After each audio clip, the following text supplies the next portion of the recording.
Since the full-scale invasion of Ukraine by Russia, a lot of different points were made by different people to be the reason for the invasion. The most important ones were the Russian official statements. So we'll go through all the official reasons and see if there is any truth to them. So without further ado, Russia claims that Ukraine is controlled by neo-Nazis and that the invasion is necessary to remove them and protect the Russian-speaking population. President Vladimir Putin has repeatedly stated that the Ukrainian government, military and nationalist groups are Nazis or fascists who pose a threat to Russia and its people. The goal, according to Russian officials, is to liberate Ukraine from these elements. The most obvious counter-argument is that Ukraine's president, Volodymyr Zelensky, is Jewish, and National Socialist is not really fond of the Jews. That alone contradicts the claim that Ukraine's government is run by Nazis. To further examine this, the only ultra-nationalist party that had any presence in the last Ukrainian elections, Svoboda,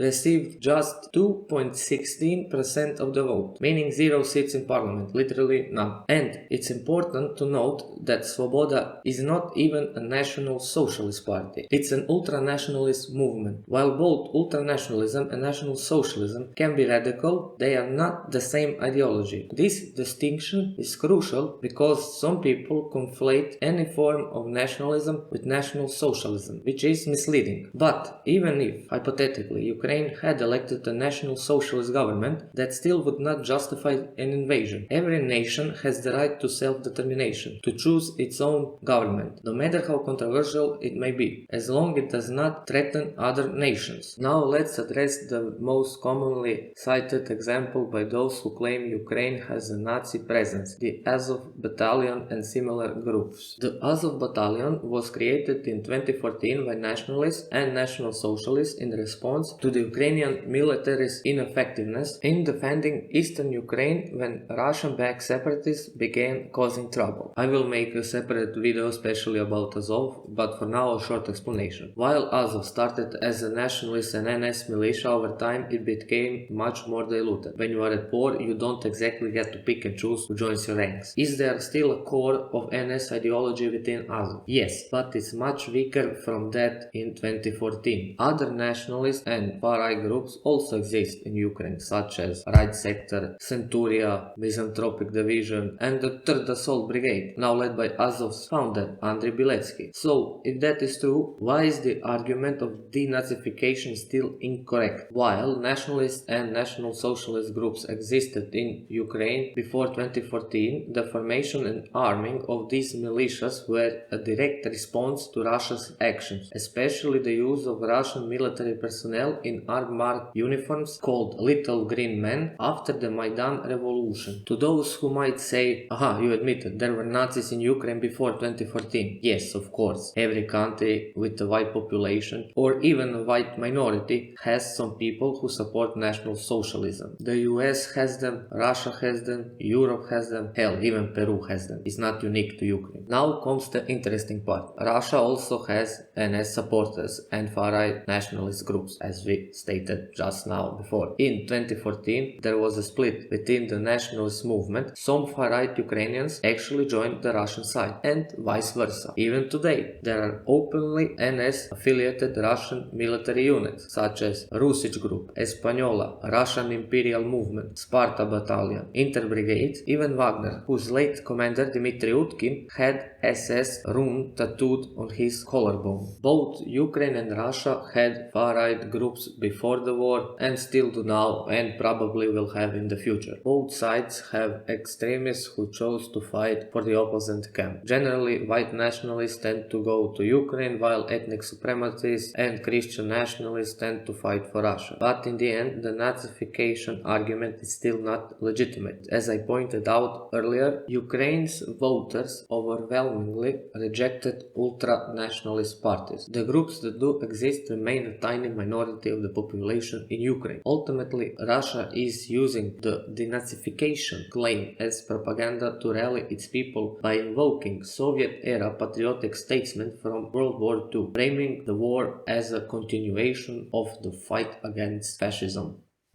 One of Russia's stated goals for the invasion was the demilitarization of Ukraine. This argument suggests that Ukraine, a sovereign nation, should not have a military capable of defending itself, a claim that is both illogical and hypocritical. If taken at face value, this reasoning implies that any country with an army is a potential target for demilitarization. Yet Russia itself has one of the largest militaries in the world and has been actively modernizing and expanding its forces for years. The idea that a country should remain defenseless simply because a larger neighbor finds its military unacceptable is a direct violation of national sovereignty and international law. Before 2014, Ukraine's military was a shadow of what it has been in the Soviet era. Following the independence in 1991, Ukraine inherited a massive stockpile of Soviet weapons. But over the years, it systematically downsized its armed forces. Why? The Budapest Memorandum in 1994, Ukraine agreed to give up its entire nuclear arsenal, the third largest in the world at the time, in exchange for security assurance from Russia, the US and the United Kingdom. Second, defense budget cuts, corruption, mismanagement and a lack of perceived external threats led to a severe decline in military readiness. Outdated equipment. By 2014, much of Ukraine's military hardware was decades old, and many of its combat vehicles were in poor condition or non-operational. At the time of Russia's illegal annexation of Crimea in 2014, Ukraine's military was so weak that it barely put up any resistance. When Russia then incited a war in Donbass, Ukraine had to rely on poorly equipped and unprepared soldiers against Russian-backed separatists, who were receiving weapons and manpower directly from Moscow. Due to the incapacity of the Ukrainian military, volunteer militias began forming out of necessities. These groups, such as the Azov Battalion, Right Sector and others, were created because Ukraine's official armed forces were simply unable to protect the country's territory from Russian intervention. This fact alone debunks Russia's claim that Ukraine was a military threat. If Ukraine had been so militarized before 2014, it would not have needed civilian volunteers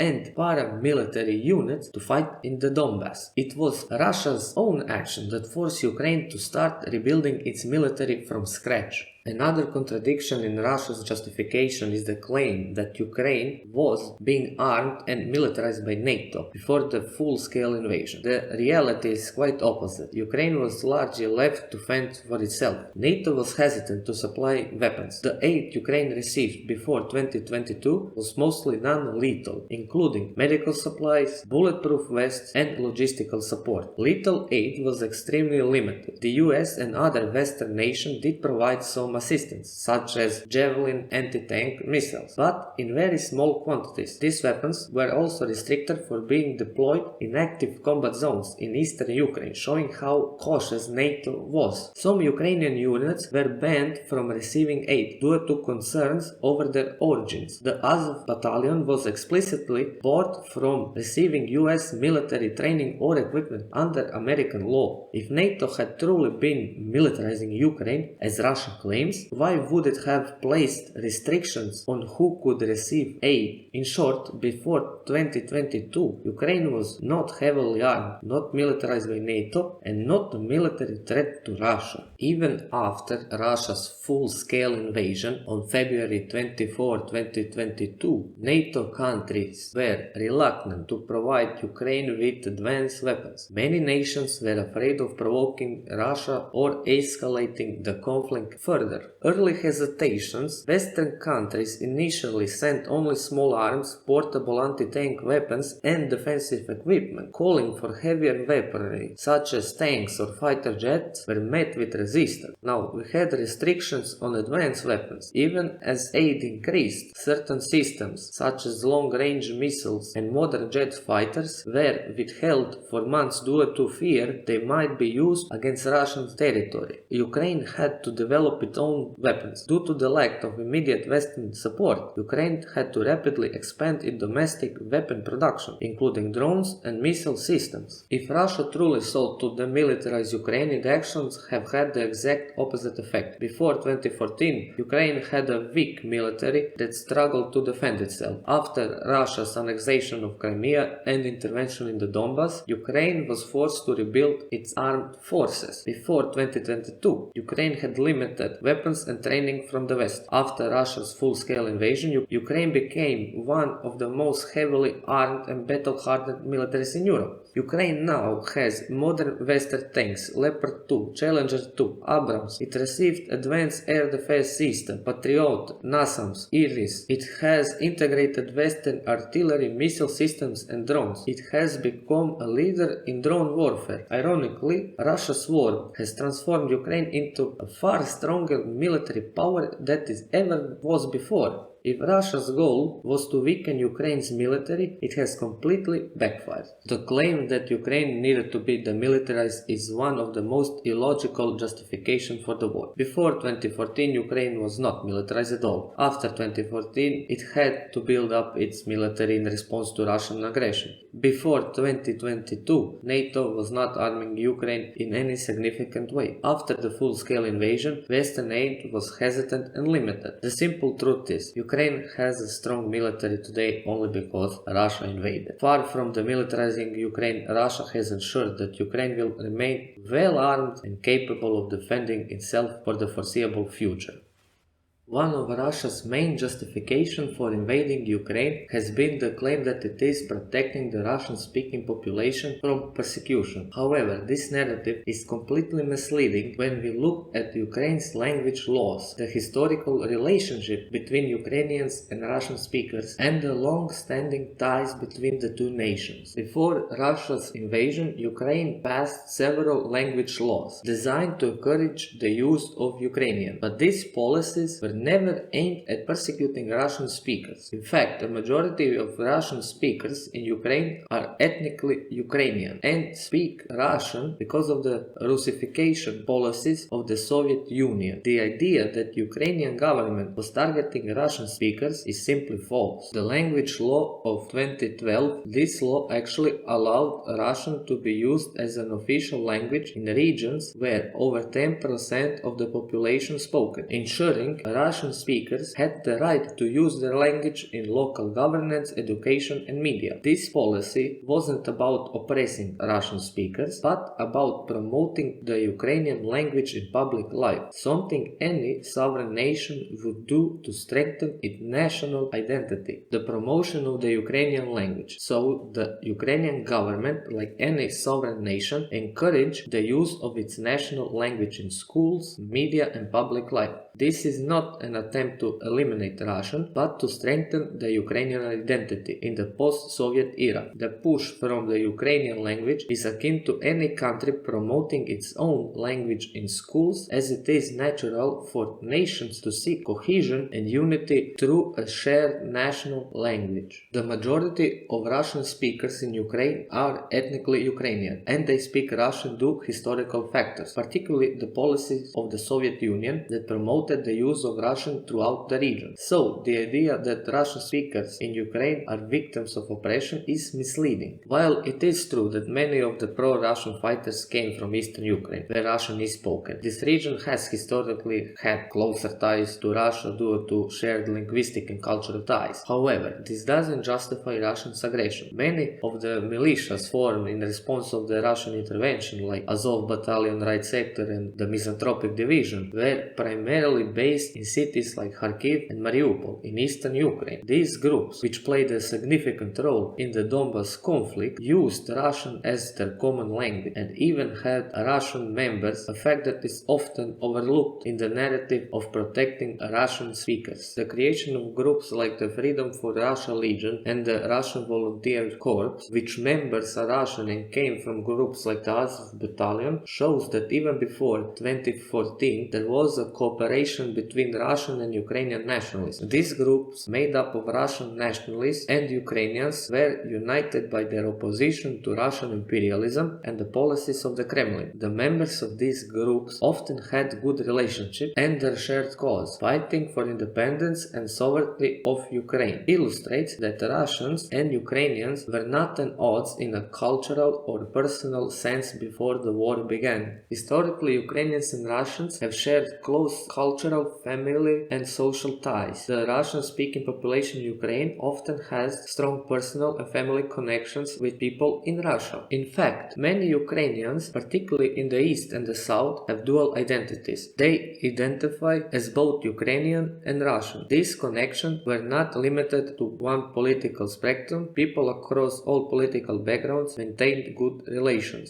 Despite the political division that surfaced after Ukraine's independence and Russia's interventions in the Donbass, the people of Ukraine and Russia had always maintained strong bonds until the invasion began in 2014, which saw discord and fear between the two populations. Before this period, cultural and family relationships between Ukrainians and Russians were far from bad. It is important to recognize that even within Russia, opposition to Putin's action has been widespread. Alexei Navalny and Dmitry Demushkin, a former leader of the Slavic Union, have both expressed strong opposition to Putin's invasion of Ukraine. Their voices highlight that both liberal and nationalists in Russia are united in their opposition to Putin and are supportive of Ukraine's sovereignty. As Navalny himself has stated, this war will only lead to a generation of hatred between Ukrainians and Russians, and it will be Putin's regime that is to blame for this lasting damage to relations. Finally, there is no evidence of systemic attempt to exterminate or oppress Russian speakers in Ukraine. Unlike the genocide in Burma against the Muslim minority, the conflict in Ukraine has not involved the targeting or extermination of Russian-speaking people. The claims that Ukraine is engaged in the genocide against the Russian-speaking population are completely unfounded. In fact, the protection of Russian speakers argument has no factual basis, as the Ukrainian government has largely maintained policies that encourage linguistic inclusivity and respect for its Russian-speaking population. What has happened instead is that Russian aggression has led to heightening sense of nationalism and defensive posturing in Ukraine, which some may wrongly perceive as hostility towards Russian speakers. The idea that Russia is protecting Russian speakers in Ukraine is a false narrative designed to justify the invasion. Ukraine's policies have largely been inclusive of Russian speakers, and the country has made efforts to promote the Ukrainian language while still respecting the rights of Russian speakers. The historical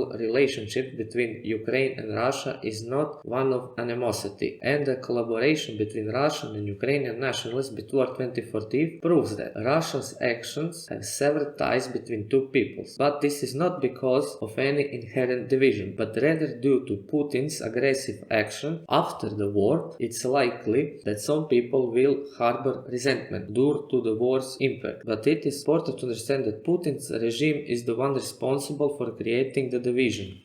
In 2022, Russia claimed to be recognizing the independence of the so-called Donetsk People's Republic and Luhansk People's Republic as part of the justification for war. However, this move was never about granting true independence to these regions. It was part of the long-standing Russian strategy of using separatist conflict to weaken neighboring countries and expand its own control. If Russia truly supported the independence of Donetsk and Luhansk, its military action should have been limited to those regions. Instead, when the full-scale invasion began on February 24, 2022, Russia launched an all-out attack on Kiev, Kharkiv and other major Ukrainian cities, proving that its war had nothing to do with protecting Donetsk and Luhansk, and this directly contradicts its own claims. Before the war, Russia said it was only recognizing and protecting Donetsk and Luhansk. On the day of the invasion, Putin declared this region along with Zaporizhia and Kherson as part of Russia. Russia, not as independent states. At the same time, Russia invaded all of Ukraine, not just the Donbas, showing that Moscow still saw Ukraine as a whole as a part of Russia. Even Russian state media and propaganda openly referred to Ukraine as Russian territory, revealing that independence was never the real goal, annexation was. Russia did not just start supporting the separatists in 2022, its military had already been involved in the Donbas since 2014. For years, Moscow denied having soldiers in Donetsk and Luhansk, but there was overwhelming evidence of that. Like Russian soldiers and officers were commanding separatist troops. Russia supplied weapons and heavy equipment, including tanks and anti-aircraft systems, like the Buk missiles that shot down Malaysia Airlines flight in 2014. Regular Russian army units were secretly deployed in Donbas to stabilize the front line whenever the separatists struggled. By 2021, Russian military presence in the Donbas had increased significantly. By early February 2022, large numbers of Russian troops already crossed into Donetsk and Luhansk, even before Putin's official announcement of recognition. Even before the full-scale war, Russian-backed authorities in Donetsk and Luhansk ran the region with brutal system of repression. Arresting, kidnappings and torture were used to silence anyone who was not openly pro-Russian. The occupation authorities targeted not just pro-Ukrainian activists but also anyone who disagreed with Russia's rule, including those with different pro-Russian views. One example is Igor Strelkov, also known as Girkin, a Russian nationalist who played a major role in the 2014 war. Despite being pro-Russian, he was sidelined and later criticized Moscow's handling of the war, showing that Russia tolerated only total obedience, not true independence. These actions proved that Russia did not support self-determination, it only wanted total control. Russia has used the same strategy in other post-Soviet states to destabilize them and prevent them from integrating with Western alliances like NATO and the EU. Here are some examples of that. Transnistria, that's Moldova from 1992 till today, a Russian-backed breakaway region that remains unrecognized but is effectively controlled by Moscow. Abkhazia and South Ossetia, that's in Georgia from 2008 till today. Russia invaded Georgia in 2008 and recognized these regions as independent, but they remain Russian client states, heavily militarized and under Kremlin influence. And of course, we have Crimea in Ukraine from 2014 till present, when Russia annexed Crimea, violating international law and setting the stage for future aggression. And by creating these unrecognized states, Russia keeps these countries in a permanent state of conflict, preventing them from fully sovereign decision making and blocking their ability to join Western organizations like NATO and the EU. The war in Donbas didn't start because of an organic independence movement. Russia fueled and controlled the conflict from the beginning. In 2014, after annexation of Crimea, Russia armed, funded and commanded separatist forces in Donetsk and Luhansk. So the key Russian involvement. Many separatist leaders were not locals but Russian citizens with ties to Russian military and intelligence services. Political control. The so-called DPR and LPR were run by puppet governments that follow orders from Moscow. Russia claims to support this self-determination of Donetsk and Luhansk, but when similar movements have appeared inside Russia, they have been brutally crushed. Chechnya fought for independence in the 1990s, but was bombed into submission by Russia. Tatarstan had its autonomy reduced despite a history of cultural and political independence. This shows that Russia doesn't actually believe in self-determination. It only supports it when it can be used as a tool to undermine other nations. Russia's recognition of Donetsk and Luhansk was never about granting them true independence. It was about creating an excuse for war. By immediately annexing this region, Putin himself proved that independence was never the real goal. Instead, it was part of a larger imperial strategy that Russia has used in Moldova, Georgia and Ukraine to weaken its neighbors and expand its own influence.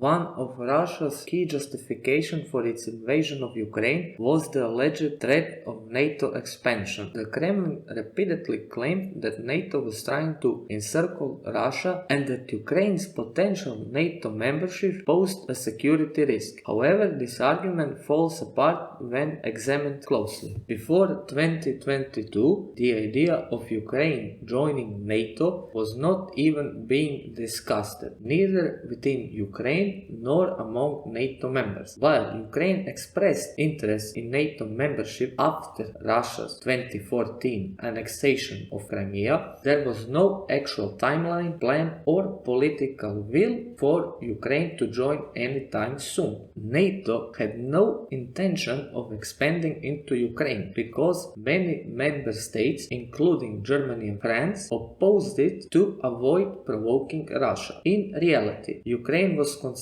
too corrupt, politically unstable, and militarily weak to qualify for NATO membership, making the Kremlin's fear entirely unfounded. Ironically, Ukraine only seriously pursued NATO membership after Russia's full-scale invasion in 2022. By attacking Ukraine under the excuse of stopping NATO expansion, Russia directly caused the very thing it claimed to fear: Ukraine's strong push to join the alliance. If NATO expansion was really an existential threat to Russia, then the Kremlin should have been more concerned about existing NATO neighbors. The Baltic states, former Soviet republics, joined NATO in 2004 and share direct border with Russia. Poland and Norway have long-standing NATO membership and borders Russia's Kaliningrad and Arctic region respectively. Yet Russia never launched a war against these countries under the excuse of NATO expansion. Instead, it used this argument only against Ukraine, showing that the real issue was not NATO but Russia's desire to control Ukraine. Even worse for Moscow, Russia's invasion actually expanded NATO's border, as Finland and Sweden applied for membership, a direct result of Putin's aggression. Finland officially joined NATO in 2023, adding an additional 1,340 kilometers of NATO-Russia border. Sweden completed its NATO accession in 2024, further strengthening the alliance. Thus, Russia's war backfired. Instead of stopping NATO expansion, it has pushed more countries into NATO and increased Russia's direct border with the alliance. One of Russia's long-standing arguments is that NATO broke a promise made to the Soviet Union that it would not expand eastward after the Cold War. However, this is a myth based on misinterpretation of historical events. In the 1990s, during negotiation over German reunification, US Secretary of State James Baker told Soviet leader Mikhail Gorbachev that NATO would not expand its military presence into East Germany after reunification. This was not a formal treaty or written agreement, only an oral discussion about German territory, not Eastern Europe as a whole. Even Gorbachev himself later admitted that no promises were made about stopping NATO expansion in Eastern Europe, only about limiting NATO's presence in a reunified Germany. Despite this, Russia continues to falsely claim that NATO betrayed an agreement that was never made. In the early 2000s, Vladimir Putin himself did not oppose the idea of Ukraine joining NATO. In 2002, he said that if Ukraine wanted to join NATO, it was their own decision, suggesting that Russia had no right to interfere.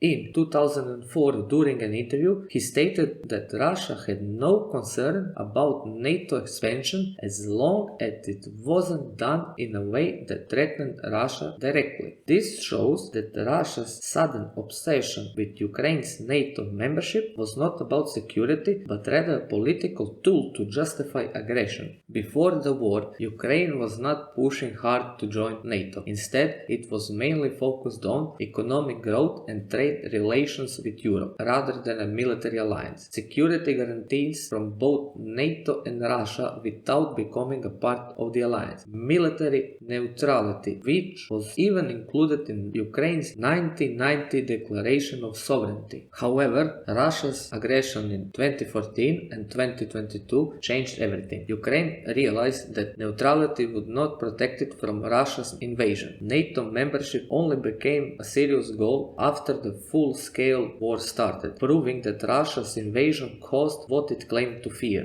Before Russia's full-scale invasion of Ukraine, NATO was seen as increasingly irrelevant. Many experts questioned whether NATO had a purpose after the Cold War has ended. Donald Trump's presidency, the first one, 2016 till 2020, raised doubts about US commitment to NATO, weakening the alliance unity. Some European countries, such as France, even pushed for separate European defense force, believing NATO was outdated. However, Russia's invasion of Ukraine completely revived NATO. Western countries became more united than ever, increasing military cooperation. NATO expanded, adding Finland and Sweden. The US increased its troop presence in Europe, strengthening NATO defense. Now it's a little bit different with Trump, but still the way forward will be through some kind of military alliance in Europe. So, ironically, instead of weakening NATO, Russia's action made NATO stronger and more relevant than ever.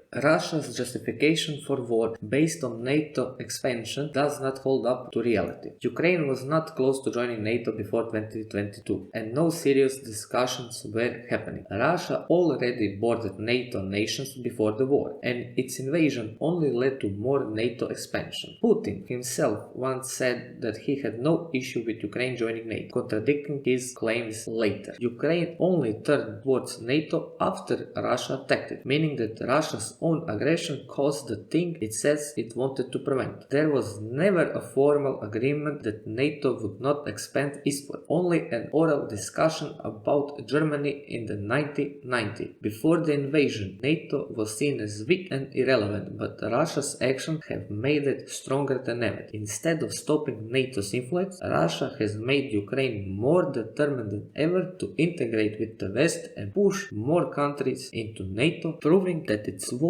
was based on false excuses.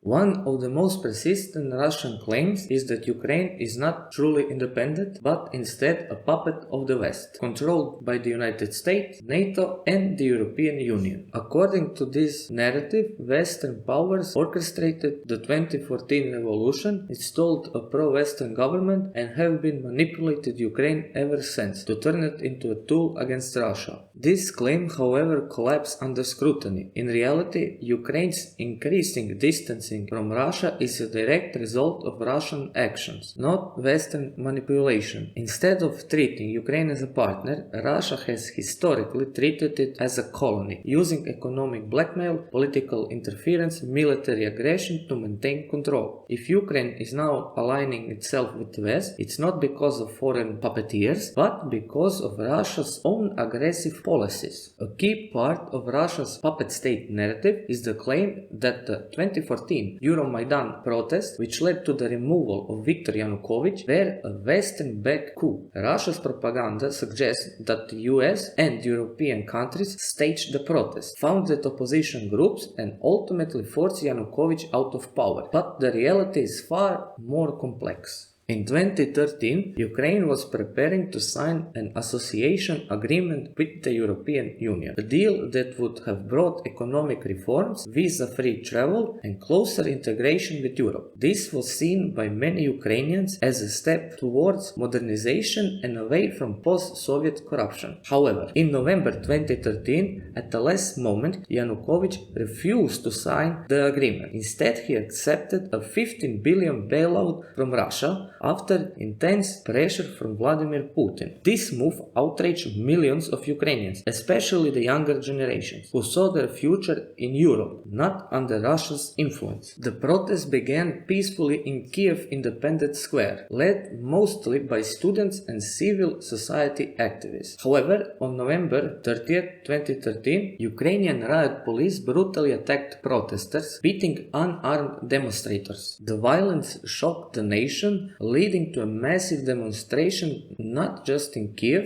but across Ukraine. What started as a pro-European protest quickly became a nationwide uprising against corruption, authoritarianism and Russian influence.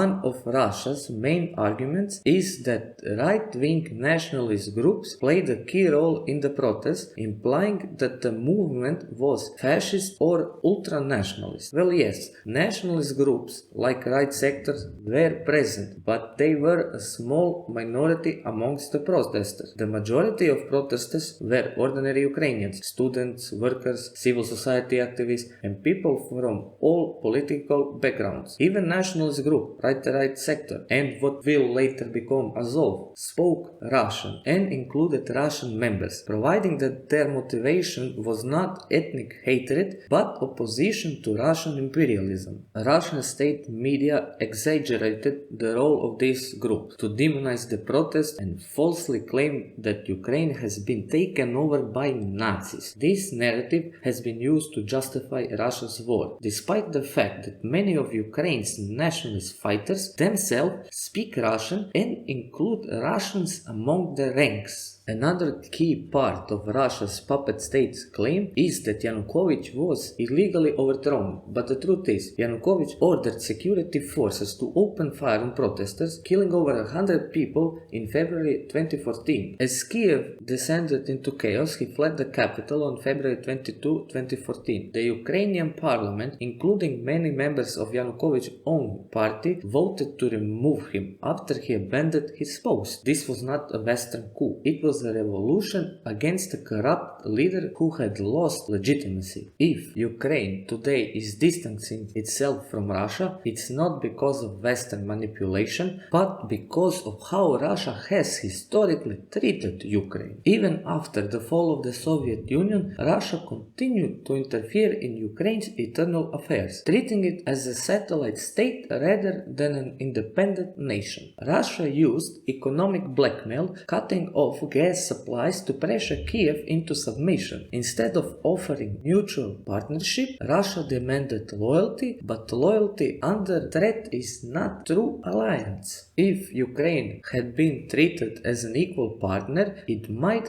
have remained close to Moscow. Instead, Russia threatened, bullied, and eventually invaded Ukraine, forcing the country to seek Western support. Even before 2014, polls showed that most Ukrainians wanted closer ties with Europe, not because of foreign influence, but because of economic and political reasons. Ironically, Russia's full-scale invasion in 2022 only strengthened Ukraine's pro-Western stance. Before 2022, Ukraine was not actively seeking NATO membership. After the invasion, support for NATO membership skyrocketed because Ukrainians saw it as the only way to protect themselves from Russian aggression. So Russia claims that Ukraine is controlled by the West, but Ukraine is an independent country, not Russia's property. Every country has the right to choose its own alliances. Western support is not control, it is assistance to a sovereign government fighting for survival. If Ukraine were truly a Western puppet, it would have surrendered in 2022. Instead, Ukraine is fighting one of the largest military powers on earth, proving that it is acting in its own national interest, not as a tool of any foreign power. It is true that the West has its own strategic interest in Ukraine, but there is a key difference between Western aid and Russian interference. Western assistance comes with conditions like democratic reforms and anti-corruption measures. Russian support comes with invasion, occupation and forced political control. Yes, Western countries benefit from Ukraine's cooperation, but Ukraine also benefits from Western support. It is a mutual beneficial relationship, not puppetry.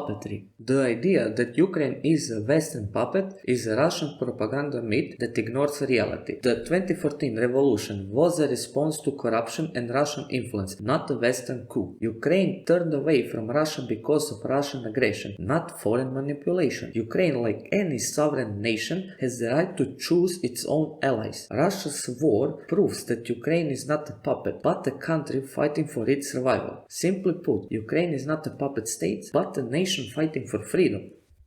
The Minsk agreements were meant to be a foundation for the peaceful resolution to the war in Donbass, which began in 2014 after Russia's backed separatists took control of parts of Donetsk and Luhansk. However, instead of bringing peace, this agreement became a tool of Russia to manipulate Ukraine, leading to their eventual collapse. The Minsk agreements refer to two ceasefire deals, Minsk I September 2014 and Minsk II February 2015. Both were negotiated in Belarus with the involvement of Ukraine, France, Russia and Germany under the Normandy format. The goal was to end the fighting in the Donbass and establish a political settlement. However, from the start, Russia and Ukraine had completely different interpretation of these agreements. The key points of the Minsk agreements included provisions for a ceasefire between Ukraine and Russia's backed separatists, withdrawal of heavy weapons from the front lines, prisoner exchange between the warring sides, restoration of Ukraine's control over the border with Russia, granting special status to the Donetsk and Luhansk through constitutional reforms in Ukraine. While these points may seem fair, Russia never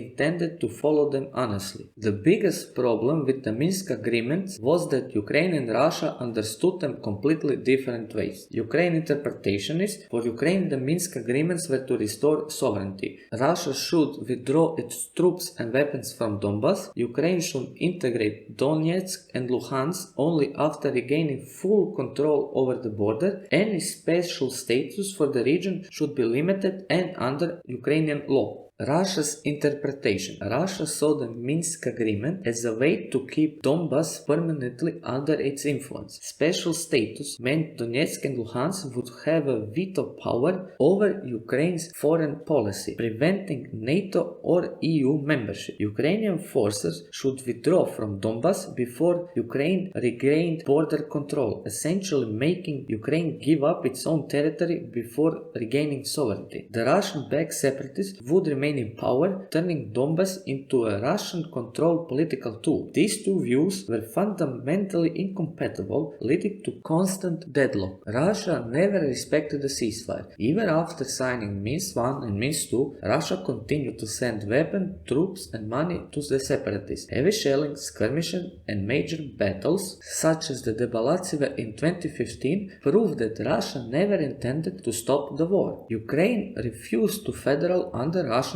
terms. Russia wanted Donetsk and Luhansk to be integrated into Ukraine with special power that would block any pro-Western policy. Ukraine rejected this, fearing it would make a Russian-controlled puppet state. And of course, Russia used Minsk as a diplomatic weapon. Whenever Ukraine tried to integrate more with the West, Russia accused it of violating Minsk. Russia used Minsk to pressure Ukraine while continuing to destabilize Donbass on its own term. Western leadership hoped Minsk would bring peace, but in reality it was just a way for Russia to stall while keeping control over Donbass. Instead of implementing the Minsk agreements, Russia used them as a smokescreen while preparing for a full-scale war. From 2014 till 2021, Russia kept its forces in Donbass, training separatists and keeping Ukraine in a constant state of war. In 2019, Ukraine elected Volodymyr Zelensky, who initially tried to negotiate with Russia under Minsk, but was met with bad faith demands. In 2021, Russia built up massive forces near the Ukrainian border, while continuing to claim that Ukraine was violating Minsk. In February 2022,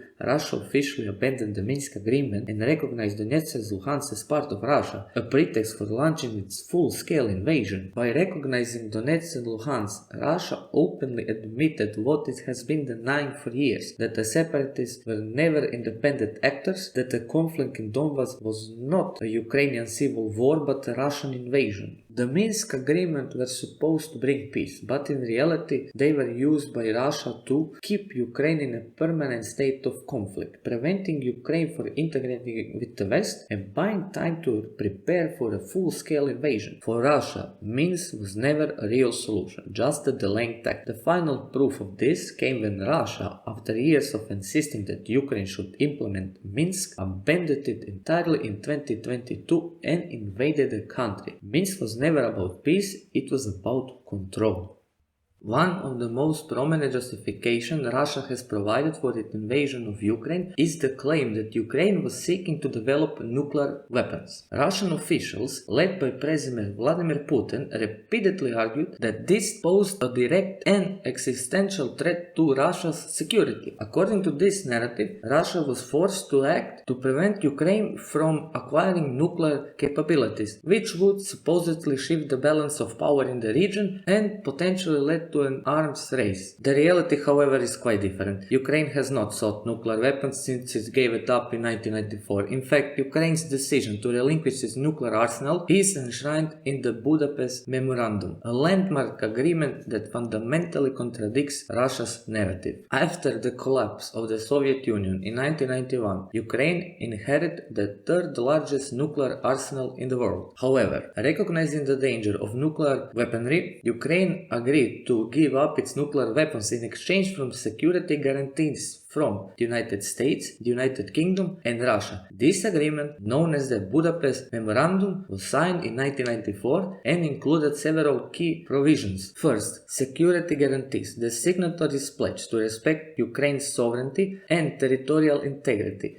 refraining from the use of force or threat of force against Ukraine. Second, nuclear non-proliferation commitment. Ukraine agreed not to develop nuclear weapons and to join the Treaty of the Non-Proliferation of Nuclear Weapons. And third, assurance of assistance. The signatories also committed to assisting Ukraine in the event of any breach of its sovereignty. The Budapest Memorandum was a historic moment. It demonstrated Ukraine's commitment to nuclear disarmament and its trust in the international community's assurances. Ukraine's disarmament was not a temporary or theoretical commitment, it was a formal, binding agreement, and Ukraine upheld it. Since then, Ukraine has adhered to its commitment, dismantling its nuclear weapons and maintaining a clear non-proliferation stance. Therefore, the assertion that Ukraine was attempting to develop nuclear weapons is not only unfounded, but also deliberately misleading. There is no evidence to suggest that Ukraine was pursuing any nuclear ambitions, and the idea that Ukraine could break its promises under the Budapest Memorandum is unsupported by facts. Putin's narrative about Ukraine seeking nuclear weapons is part of a broader propaganda campaign. By framing the invasion as a necessary action to prevent a nuclear threat, Russia seeks to justify its aggression and rally domestic support. The rhetoric surrounding nuclear proliferation plays into long-standing fears in Russia about the West's influence and perceived encirclement of Russia by NATO and pro-NATO states. The claim is also a convenient tool for mobilizing Russian nationalism by invoking memories of the Cold War and the specter of nuclear conflict. By portraying Ukraine as a nuclear threat, the Russian government taps into fear that resonates with the public, providing a justification for military intervention. In reality, there is no credible evidence that Ukraine had any intention of restarting its nuclear program. The Ukrainian government, under both President Leonid Kuchma, who was in power when the Budapest Memorandum was signed, and later leaders, reaffirmed the commitment to nuclear non-proliferation and maintained peaceful diplomatic relations with the international community. It is also important to note that Ukraine is a signatory of the Nuclear Non-Proliferation Treaty, which it joined in 1994 alongside the Budapest Memorandum. As a member of the NPT, Ukraine has constantly upheld its obligation under the treaty, which prohibits the development of nuclear weapons. The NPT's primary goal is to prevent the spread of nuclear weapons and promote peaceful use of nuclear energy. Ukraine has remained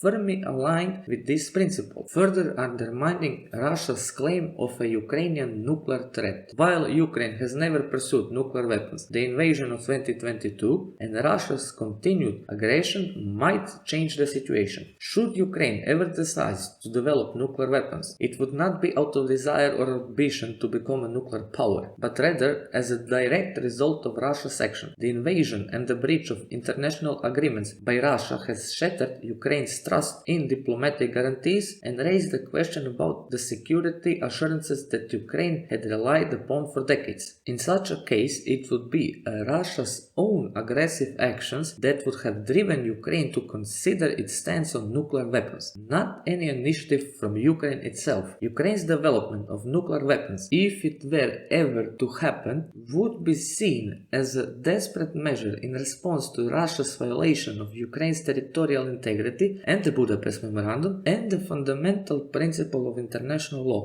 In the end, Russia's claim about Ukraine pursuing nuclear weapons are entirely fabricated. Ukraine has adhered to its commitment under the Budapest Memorandum and the NPT for over 2 decades. The invasion of Ukraine cannot be justified by concerns over nuclear proliferation because there was no nuclear threat from Ukraine. This claim was merely a convenient excuse for Russia's broader geopolitical ambitions, namely to desire to assert control over Ukraine and prevent its alignment with the West. The reality is that the prevention of a nuclear threat was never a true motivation for Russia's invasion. Instead, the narrative surrounding Ukraine's nuclear potential serves as a tool for Russia to manipulate public opinions, stoke fear, and legitimize its aggression. By using nuclear proliferation as a false justification, Russia seeks to reframe the conflict as a defensive action against an imminent threat, even though that threat never existed. Putin suggested that Ukraine was seeking nuclear weapons and that Russia had to act to prevent this. However, Ukraine had given up his nuclear arsenal in 1994 under the Budapest Memorandum.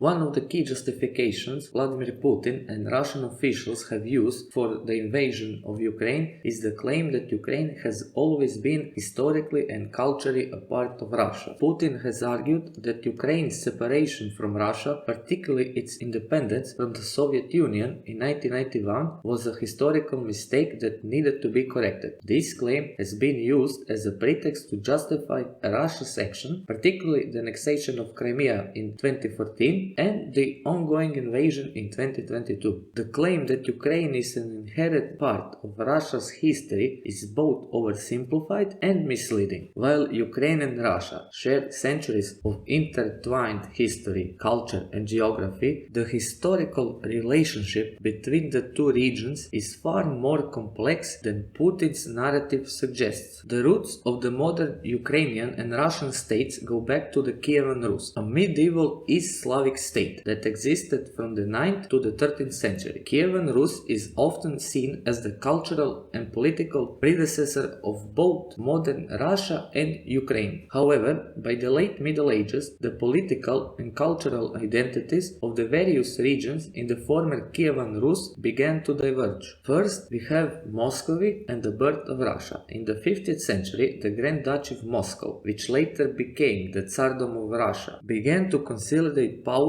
and expand its territory. Over time, this state developed into a distinct Russian identity, separate from the other East Slavic states. Then we have the Ukrainian Cossack Hetmanate. In contrast, Ukraine, particularly the region known as the Cossack Hetmanate, developed its own political structure in the 17th century. Ukraine had periods of independence, most notably in the 17th century, when the Cossack Hetmanate was established, a semi-autonomous state that sought to assert its independence from both Poland and Russia. The Hetmanate eventually became a part of the Russian Empire under the Treaty of Pereyaslav in 1654, but Ukraine still had some limited autonomy under the Russian rule. And the third part is the Ukrainian national identity. So, over the centuries, Ukraine experienced numerous invasions and occupation by various empires, including the Russian Empire, Austro-Hungary, Poland, and the Ottoman Empire. These experiences helped shape a distinct Ukrainian identity, which was further solidified during the 19th and the 20th century as the nation struggled for independence. The Soviet era was a time of significant tension for Ukraine. While the Russian Soviet Federative Socialist Republic was the largest republic of the Soviet Union, Ukraine was a distinct republic in the USSR. Ukraine experienced harsh repression under Soviet rule, including the Holodomor famine in the 1930s, where millions of Ukrainians died due to forced collectivization and policies from the Soviet government. The famine is seen by many scholars as a deliberate act of genocide. Despite these hardships, Ukraine did experience some cultural and political autonomy during the early years of the Soviet Union. However, under Stalin regimes, this autonomy was largely suppressed and Ukraine was fully integrated into the Soviet system. When the Soviet Union collapsed in 1991, Ukraine declared its independence, becoming a sovereign nation after centuries of varying degrees of domination by foreign powers, including Russia. The independence of Ukraine was a peaceful process marked by a national referendum in December of 1991, in which over 90% of voters supported independence. Russia, under Boris Yeltsin, acknowledged Ukraine's sovereignty as a part of the larger dissolution of the Soviet Union, which was a moment of profound change in the global order. The end of the Soviet Union marked the beginning of the modern Russian Federation, which has often struggled to redefine its own identity in the post-Soviet world. Putin's narrative of correcting historical mistakes seeks to erase the reality and undermine the legitimacy of Ukraine's statehood. One of the most contentious points in the Russia-Ukraine conflict is the status of Crimea. In 1954, Soviet Premier Nikita Khrushchev transferred Crimea from the Russian Soviet Federative Socialist Republic to the Ukrainian Soviet Socialist Republic, a decision that was largely symbolic at the time, as both were part of the Soviet Union. However, after the collapse of the USSR, Crimea became part of the independent Ukraine. In 2014, Russia annexed Crimea following a controversial and internationally unrecognized referendum. Russia justified the annexation by claiming that Crimea was historically Russian and that the majority of Crimean residents were ethnic Russian who wished to reunite with Russia. However, the annexation was widely condemned by the international community as a violation of international law and Ukraine's territorial integrity. Putin's justification for the annexation, claiming that Crimea was historically Russian, ignores the region's diverse history. While Crimea has had periods of Russian control, it has also been part of the Ottoman Empire and Ukrainian territories at various points in history. The idea that Crimea is an inseparable part of Russia is a selective interpretation of history that ignores these complexities. The international community overwhelmingly recognizes Ukraine's sovereignty,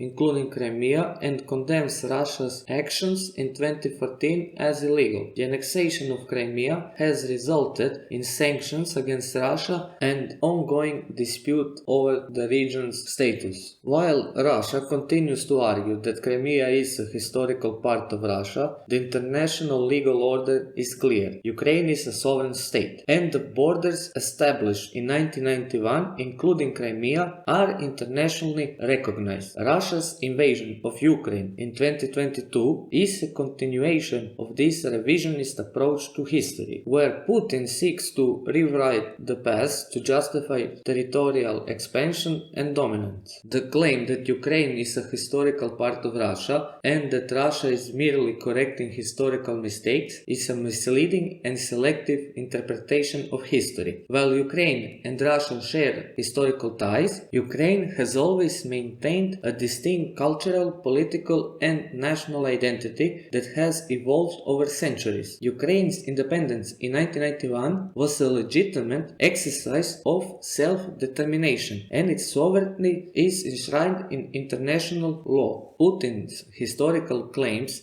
serve as a justification for the invasion and annexation of Ukrainian territories, particularly Crimea. But these claims do not hold up under scrutiny. The manipulation of history to fit the political agenda is a dangerous practice that undermines the principle of international law and the right of a nation's self-determination. Ultimately, Russia's justification for its aggression is not based on historical accuracy, but on a desire to reassert control over Ukraine, a country that is determined to define its own future free from Russian domination. At its core, Russia's invasion of Ukraine is not just a war over land or political influence. It is a battle for control. The Kremlin's so-called justification, denazification, demilitarization, and protection of the Russian speakers are nothing but elaborate plots masking the true ambition behind Russia's actions. This war is a desperate attempt by Vladimir Putin to restore the power, influence, and legacy he believes Russia lost with with the collapse of the Soviet Union. Putin's vision goes far beyond Ukraine. This invasion is part of a larger plan to rebuild a neo-Soviet empire, to reassert Russia's dominance over its former territories. It is about Putin's yearning for a new order, where Russia under his rule reigns supreme. A modern-day empire with a strongman at its helm. Putin, a former KGB officer, has never forgiven the end of the Soviet Union, seeing it not as a peaceful dissolution but as the greatest geopolitical catastrophe of the 20th century. To him, Ukraine's independence, its democratic strides, and its pivot to the West are an affront to everything that the USSR stood for. This war is Putin's attempt to rewrite history, to erase the legacy of the Soviet Union's fall, and create a new narrative where Russia is not just a regional power, but the central force of Eurasia. The world is witnessing a dictator fueled by nostalgia and fear of losing power, trying to carve out a new Soviet empire in the 21st century. Putin's goal is not just Ukraine. It's the very idea of a Russia unchallenged in its sphere of influence, with its neighbors under its thumb, or worse, its control. But in his pursuit of this twisted vision, Putin is not only jeopardizing Ukraine's sovereignty, he is sacrificing Russia's future. In his mind, this war is about restoring Russia's greatness, but in reality, it's a reckless gamble with the country's stability, its economy, and its global standing. Putin's obsession with power, his desire to cement his legacy as a modern-day Stalin, is leading Russia down a path of isolation, conflict, and ruin. The truth is, Putin's legacy is built not on strength, but on fear. A fear of losing control, a fear of a Russia that is no longer the dominant force in the region. His neo-Soviet ambitions are not about what's good for the Russian people, but about the survival of his regime. In his eyes, Ukraine's defiance represents not just loss of territory, but the loss of power. The Kremlin views any step away from Moscow influence as a threat to its imperial ambition, a threat that must be crushed at all costs. But history will not remember Putin as a leader who restored Russia's greatness. Instead, it will remember him as the leader who, in his quest for power and legacy, led Russia into a disastrous and self-destructive war. A war that not only devastated Ukraine, but also weakened Russia's standing in the world. Putin's attempt to rebuild the Soviet empire will fall, just as his attempt to rewrite history will fall short. Ukraine has shown that the spirit of independence and self-determination cannot be crushed, no matter how many lies are told or how much force is used. Russia's true defeat in this war is not its military losses, but in its moral and political failure. This conflict, driven by one's man's delusion of power and control, will ultimately mark the beginning of Russia's downfall, not its revival. The world has seen the price of Putin's empire building. Millions of lives disrupted, borders redrawn, and global peace shattered. In the end, Russia's quest for dominance will not restore its former glory. Instead, it will be remembered as the moment when the dictator's obsession with power destroyed everything that made Russia a global player. The war will not reshape Ukraine. It will shape the legacy of a man who tried to rewrite history, but in doing so, sealed the fate of his own empire.